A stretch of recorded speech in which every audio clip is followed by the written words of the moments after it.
There are a lot of popular diets out there, so we thought we'd create a simple video investigating which ones are scientifically sound and actually work. From the outside, it seems like a simple equation. Your weight is determined by the balance between the calories you take in and the calories you burn. By changing what you eat or your activity level, you can tip this equation towards weight gain or loss, which brings us to our first category of diets: calorie restriction. Companies like Weight Watchers claim you can eat whatever you want as long as you stay below a prescribed number of daily calories. Getting all your calories from junk food is technically allowed, but from a health perspective, it's important to think about the nutritional value of the foods too.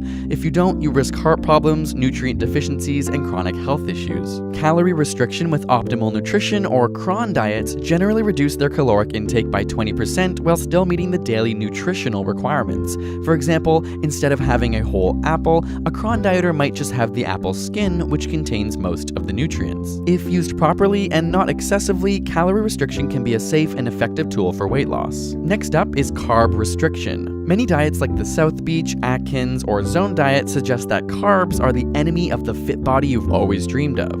The ideology claims that when more carbs are taken in than burned off, the liver converts them into fats. But for most healthy, reasonably active people, carbs are broken down to glucose and transported to the cells for energy. Very little is actually turned into fat. In response to excessive glucose, the body uses insulin to turn it into glycogen, which is stored in the liver and muscles. This glycogen may later be broken down in times of low glucose to refuel the body. But the type of carbs you eat do matter. Those from simple sugars like honey, fruit, or sugar are more readily turned into triglycerides or fat than complex carbs like whole grains and veggies. If you consistently eat way more than necessary, and most calories are from simple carbs, then these will be converted to fat. Low-carb diets often have extreme restriction at first: no starches like bread or pasta, and no sugars including from fruits or even alcohol. This can lead to some intense side effects including constipation, dry mouth, bad breath, fatigue, dizziness, and nausea. In studies, carb restriction dieters tend to lose weight faster initially compared to those simply using calorie restriction, but this is likely due to water loss, which returns in later phases when you're encouraged to eat normally again.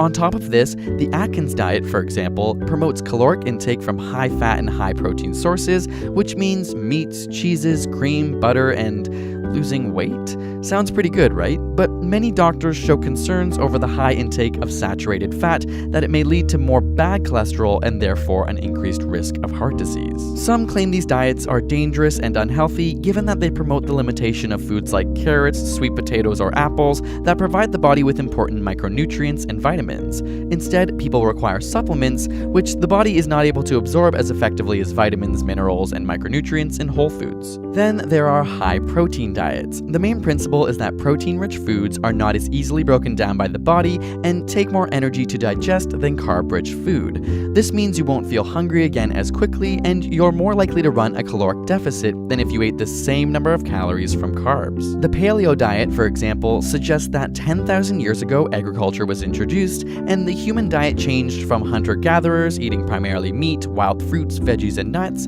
to diets containing more grains. And as a result, some believe the human body isn't designed to digest these processed foods like grains, dairy, and breads.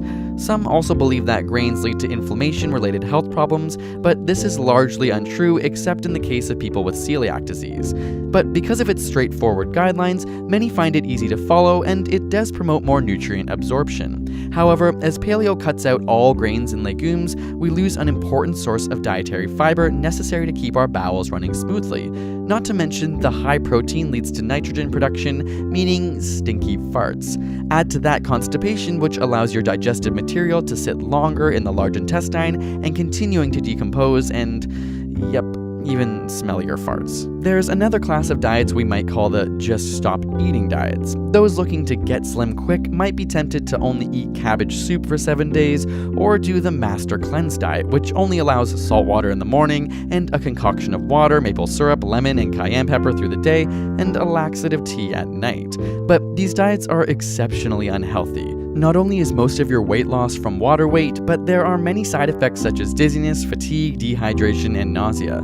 The master cleanse can even lead to a white tongue, which some claim is the toxins leaving your body, but it's actually due to swelling and a yeast infection of the mouth. And after going through all that, you're likely to gain any weight lost after stopping. Then of course there are straight up crazy diets like eating cotton balls dipped in soup or juice so that you feel full, which of course provides hardly any nutritional content and can cause intestinal blockages which require surgical intervention. Or how about the Sleeping Beauty diet where you just sleep? You can't eat if you're always asleep. The truth is, most diets focusing on quick, dramatic results also have a yo-yo effect where you lose initial weight but slow down your metabolic rate so your body starts burning less calories. And then when you start eating again, there's all the weight back and often more. After following contestants from the show The Biggest Loser for 6 years, some of which who had lost hundreds of pounds in those 7 months, scientists noticed something interesting. Not only did most of the participants in the study regain their weight, but their metabolic rates changed. One man in particular now burns 800 fewer calories a day than would be expected for a man his size. This is 6 years after leaving the show, showing how extreme measures to lose weight, while they may be successful at the time, have long-lasting impacts on your metabolism, making it harder to keep off weight in the future. The hard truth is that even using many of the principled diets, about 97% of people regain everything lost and sometimes more within 3 years. If you want to lose weight, finding a diet that works for you and keeps you motivated with small incremental changes is important. Of course, a number on a scale doesn't measure how healthy a person is, though many struggle with this perception. If food and weight preoccupations are a problem for you or someone you know, check out the description of this video for links with more information. And subscribe for more weekly science videos.